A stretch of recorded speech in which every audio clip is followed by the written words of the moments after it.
சிறை கைதிகளுக்கு துப்பாக்கிகளை வழங்கியது இவர்கள்தான். அதிகரிக்கும் உயிரிழப்பு யாரால் திட்டமிடப்பட்ட சதி? நீர்கொழும்பு சிறைச்சாலை கடும் மோதலில் ஈடுபட்ட உயிரிழந்த கைதிகளின் விவரங்களை இன்று உறவினர்களுக்கு வழங்க நடவடிக்கை. சற்று முன் அவசர வேண்டுகோள்.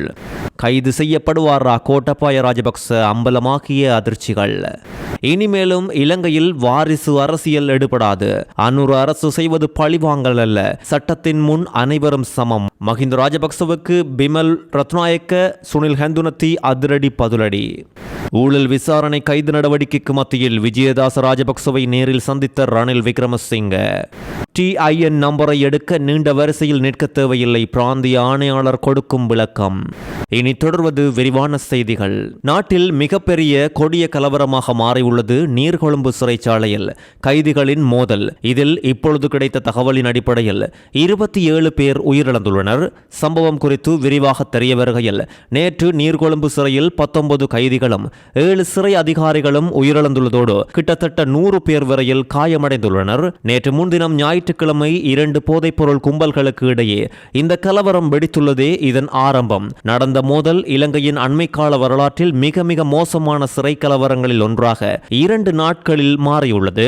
இது பெரும் உயிரிழப்புகளுக்கு வழிவகுத்ததோடு கடுமையான பாதுகாப்பு குறித்து கவலைகளையும் கொண்டு வந்துள்ளது. நீதி அமைச்சர் ஹர்சன நாணயக்கார இது குறித்து தெரிவிக்கையில், சிறை அதிகாரிகள் துப்பாக்கி காயங்களுக்கு உள்ளாகியுள்ளனர். இந்த கலவரக்காரர்கள் இந்த கொடூர செயல்களை நிகழ்த்த சிறை துப்பாக்கிகளை பயன்படுத்தினார்கள் என்ற கவலைகள் எழுந்துள்ளது என்றும் தெரிவித்துள்ளார். ஜூலை 5ஆம் தேதி நிலவரப்படி இலங்கை முழுவதும் உள்ள சிறைகளில் 41,250 கைதிகள் உள்ளனர் என்றும், இது சிறைகளில் அவற்றின் கொள்ளளவை விட சுமார் 4 மடங்கு அதிகம் என்றும் கூறப்பட்டுள்ளது. பெரும்பாலானோர் உள்ளூரிலேயே அவசர சிகிச்சை பெற்று வரும் நிலையில் படுகாயமடைந்த பலர் சிறப்பு மருத்துவ சிகிச்சைக்காக கொழும்பில் உள்ள இலங்கை தேசிய மருத்துவமனைக்கு இப்பொழுது மாற்றப்பட்டுள்ளனர். நேற்றைய கலவரத்தில் கைதிகள் 2 T-56 ரக தாக்குதல் ரக துப்பாக்கிகளை கைப்பற்றியதாக தகவல்கள் கிடைத்துள்ளதை அடுத்து பெரும் பாதுகாப்பு குறைபாடுகளையும் இந்த பின்னணி வெளிப்படுத்தியுள்ளது. இதுவரையில் அந்த துப்பாக்கிகளை காணவில்லை என்று அதிகாரிகள் தெரிவித்துள்ளதும் குறிப்பிட வேண்டியது.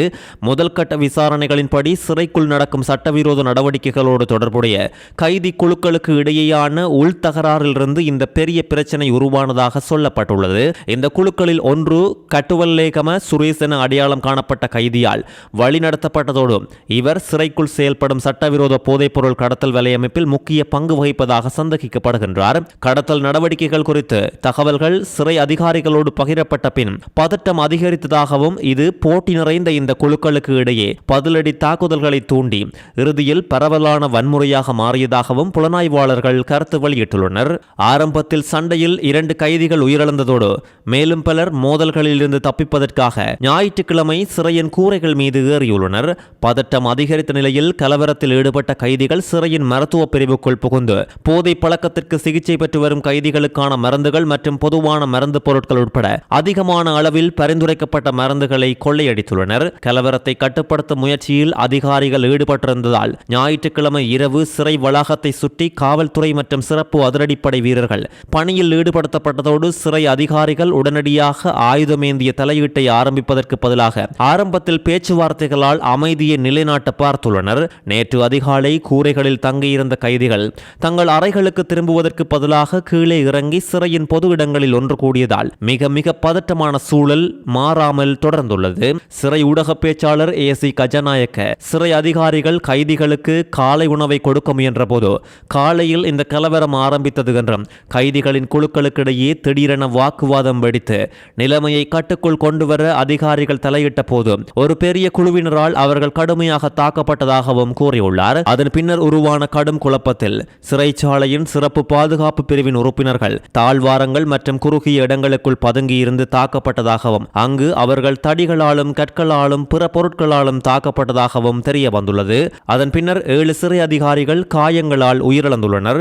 கலவரத்தின் மத்தியில் கைதிகள் சிறை காவலர்களை தாக்கி சிறை பாதுகாப்பு பணியாளர்களுக்கு ஒதுக்கப்பட்ட 2 T-56 ரக தாக்குதல் ரக துப்பாக்கிகளை கைப்பற்றியுள்ளனர். சிறைக்கு வெளியே நிறுத்தப்பட்டிருந்த பாதுகாப்பு பணியாளர்களை நோக்கி பலப்படுத்தப்பட்ட பாதுகாப்பு ஜன்னல்கள் வழியாக திருடப்பட்ட ஆயுதங்களை கொண்டு கைதிகள் சுட முயன்றதாகவும் இவர்கள் கூறியுள்ளனர். ஏற்கனவே அதிக வேலை சுமையோடு இருக்கும் பணியாளர்கள் செய்துள்ளார்கள். 900 கைதிகளை தங்க வைப்பதற்காக முதலில் வடிவமைக்கப்பட்ட ஒரு சிறையில் 2000க்கும் மேற்பட்ட கைதிகளை நிர்வகிக்க வேண்டிய நிலைக்கு தள்ளப்பட்டுள்ளதாகவும் தெரிய வந்துள்ளது. இந்த நிலையில் எதிர்க்கட்சித் தலைவர் சஜித் பிரேமதாச நீர்கொழும்பு சிறையில் நடந்த உயிரிழப்புக்கு காரணமான கலவரம் குறித்து அனுர் அரசாங்கத்தை கடுமையாக விமர்சித்துள்ளார். இந்த சம்பவம் தோல்வியுற்ற மற்றும் திறமையற்ற சிறை நிர்வாகத்திற்கான சான்று என்றும் சஜித் பிரேமதாச இதன் போது விவரித்துள்ளார். ஈஸ்டர் ஞாயிறு தாக்குதல்கள் குறித்த விசாரணைகளில் தன்னை கைது செய்வதை தடுக்குமாறு முன்னாள் ஜனாதிபதி கோட்டபாய ராஜபக்ச தாக்கல் செய்த மனுவை உச்ச நீதிமன்றத்திற்கு மாற்றுமாறு மேன்முறையீட்டு நீதிமன்றத்திடம் சட்டமா அதிபர் நேற்று திங்கட்கிழமை கோரிக்கை விடுத்துள்ளார். குறித்த கோட்டபாயவின் மனு மேன்முறையீட்டு நீதிமன்ற தலைவர் நீதியரசர் ரோஹந்த அபேசூரிய மற்றும் நீதியரசர் சரத் திசாநாயக்க அடங்கிய அமர்வு முன்னிலையில் 3வது நாளாக விசாரணைக்கு எடுத்துக் கொள்ளப்பட்டுள்ளது. பிரதிவாதிகள் சார்பில் ஆஜரான பிரதி சட்டமா அதிபர் சுகர்சி ஹேரத் நீதிமன்றத்தில் தெரிவிக்கையில் மனுதாரர் தான் அசாத் மௌலானா என்ற நபரை அறியவில்லை என்று மனுவில் தெரிவித்துள்ளார். ஆனால் சான்றுகள் அவர்கள் 2 பேரும் சந்தித்துள்ளதை உறுதிப்படுத்தியுள்ளது. குற்றப்புலனாய்வு திணைக்களத்தின் காவலில் உள்ள இனிய பாரதி என்பவர் கொடுத்த வாக்குமூலத்தில் 2019 ஹெந்த விதாரண என்ற நபர் தன்னை அழைத்து கோட்டபாய ராஜபக்சவை சந்திக்குமாறு சொல்லியதாக தெரிவித்துள்ளார். மெரிஹானையில் இருக்கும் கோட்டபாயவின் வீட்டுக்கு சென்றபோது அங்கே அசாத் மௌலானாவையும் தான் கண்டதாக அவர் வெளிப்படுத்தியுள்ளார். இதனை உறுதிப்படுத்தும் புகைப்படங்களை நாங்கள் நீதிமன்றத்தில் சமர்ப்பித்துள்ளோம். மனுதாரர் எழுப்பும் விடயங்கள் அடிப்படை உரிமைகள் தொடர்பானவை என்றும் அரசியல் அமைப்பின் 126வது பிரிவின்படி அவற்றை விசாரித்து தீர்மானிக்கும் அதிகாரம் உச்ச நீதிமன்றத்துக்கு மட்டுமே உள்ளது என்றும் இவர் சுட்டிக்காட்டியுள்ளார். முன்னாள் ஜனாதிபதி கோட்டபாய ராஜபக்ச சார்பில் ஆஜரான ஜனாதிபதி சட்டத்தரணி ரோமேஷ் டி சில்வா இது தொடர்பில் வாதிடுகையில் ஒருவர் கைது செய்யப்படுவதற்கு வலுவான ஆதாரங்களும் நியாயமான சந்தேகமும் முக்கியம் என்றும் ஈஸ்டர் தாக்குதல் தொடர்பாக அமைக்கப்பட்ட எந்தவொரு ஆணைக்குழு அறிக்கையிலும் மனுதாரரின் பெயர் குறிப்பிடப்படவில்லை. அசாத் மௌலானா சனல் 4 ஊடகத்துக்கு அளித்த பேட்டியை அடுத்து அமைக்கப்பட்ட இமாம் ஆணைக்குழு அறிக்கையிலும் மனுதாரர் குறித்து எந்த குறிப்பும் இல்லை. அடிப்படை ஆதாரமற்ற குற்றச்சாட்டுகளுக்காக ஒருவரை தன்னிச்சையாக கைது செய்ய முடியாது என்றும் தெரிவித்துள்ளார். கோட்டபாய ராஜபக்சவும் அசாத் மௌலானாவும் ஒன்றாக இருக்கும் புகைப்படங்கள் குறித்து விமர்சனத்துக்கு பதிலளித்த சட்டத்தரணி மனுதாரர் அரசியல் நடவடிக்கைகளின் போது கர்தினால் டக்ளஸ் தேவானந்தா, சம்பந்தன் மற்றும் பிரபா கணேசன் போன்ற பலரை சந்தித்துள்ளார். அதேபோல் எடுக்கப்பட்ட புகைப்படத்தில் அசாத் மௌலானாவும் இருப்பதாலேயே அவர் குற்றச்செயலில் ஈடுபட்டதாக கூற முடியாது என்றும் வாதிட்டுள்ளார். 2 தரப்பு வாதங்களையும் கேட்ட நீதிமன்றம் மேலதிக வாதங்களுக்காக வழக்கை வரும் ஜூலை 9ஆம் தேதிக்கு ஒத்திவைத்துள்ளது. அனுர அரசாங்கம் செய்வது ஒரு பழிவாங்கல் நடவடிக்கை தான் என்றும் இது அவர்கள் வளமையாக செய்யும் ஒன்றுதான் என்று முன்னாள் ஜனாதிபதி மஹிந்த ராஜபக்ச கொந்தளித்துள்ளார். எதிர்க்கட்சி அரசியல் இப்பொழுது சிறந்த நிலையில் உள்ளதாக கூறிய மஹிந்த எதிர்க்கட்சியினர் சேர்ந்து அரசாங்கம் ஒன்றை அமைக்க முடியும் என்றும் தெரிவித்துள்ளார். அது மட்டுமில்லாது பசில் ராஜபக்சவின் வருகை குறித்து கேள்வி கேட்டபோது அதை அவரிடமே கேட்க வேண்டும் என்றும் மஹிந்த ராஜபக்ச தெரிவித்துள்ளார். பல தசாப்தங்களாக இலங்கையில் தொடர்ந்த குடும்ப மற்றும் வாரிசு அரசியலை நாட்டு மக்கள் ஏற்கனவே நிராகரித்து விட்டதாகவும் ஊழல்வாதிகளின் எந்தவொரு அரசியல் மிரட்டல்களுக்கும் தேசிய மக்கள் சக்தி அரசு ஒருபோதும் அடிபணியாது என்றும் அமைச்சர்களான பிமல் ரத்நாயக்க மற்றும் சுனில் ஹந்துனத்தி ஆகியோர் முன்னாள் ஜனாதிபதி மஹிந்த ராஜபக்சவின் இந்த கடுமையான கருத்துக்கு பதிலடிகளை கொடுத்துள்ளனர். அது மாத்திரமில்லாது மக்கள் கோரினால் நாமல் ராஜபக்சவை களமிறக்குவோம் என்றும் எதிர்க்கட்சிகள் ஒன்று சேர்ந்து அரசாங்கத்தை அமைப்போம் என்றும் கண்டியில் மஹிந்த ராஜபக்ச வெளியிட்டிருந்த கருத்துக்களை அமைச்சர் பிமல் ரத்நாயக்க கடுமையாக கேலி செய்துள்ளார். நாட்டின் பொருளாதாரத்தை வங்குரோத்து நிலைக்கு தள்ளிவிட்டு உயர் நீதிமன்றத்தால் பொருளாதார கொலையாளிகள் என முத்திரை குத்தப்பட்டவர்கள் மீண்டும் அதிகாரத்தை கைப்பற்ற முயல்கின்றனர் என்றும் வெளிப்படுத்தியுள்ளார். எவ்வளவுதான் முயற்சி செய்தாலும் அதே பழைய முகங்களை திரும்பவும் ஆட்சி பீடத்தில் அமர்த்த நாட்டு மக்கள் ஒருபோதும் ஆணை கொடுக்க மாட்டார்கள் என்றும் தெரிவித்துள்ளனர். எதிர்க்கட்சிகள் அனைத்தும் தங்களது கடந்த கால ஊழல்களையும் தவறுகளையும் மூடிமறைத்து சட்டத்தில் இருந்து தப்பித்துக் கொள்வதற்காகவே இப்போது ஒன்று சேர நாடகம் ஆடுகின்றது என்றும் இவர்களின் போலி பிரச்சாரங்கள் மக்கள் மத்தியில் இனிமேலும் எடுபடாது என்றும் அமைச்சர்கள் தெரிவித்துள்ளனர்.